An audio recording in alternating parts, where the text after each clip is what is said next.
Homosexualitatea în România. Când vreau să mă relaxez, mă duc și mă uit la oi. Continuăm topul cu o glumă bună. Gigi Becali a candidat la președinție. De ce zâmbești, domnișoară? De ce zâmbești, domnișoară?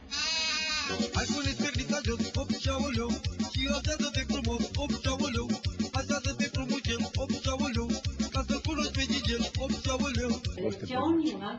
Lasă, știu eu, lasă, lasă-mă în pauză.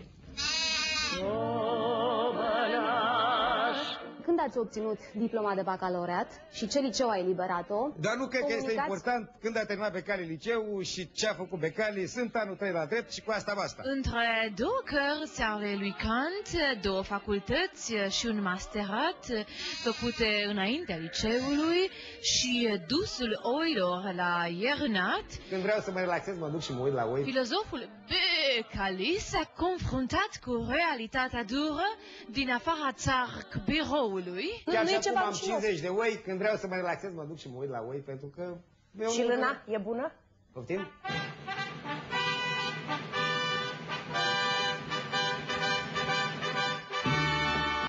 Eu, Gigi Becali. Cum e lâna? E bună?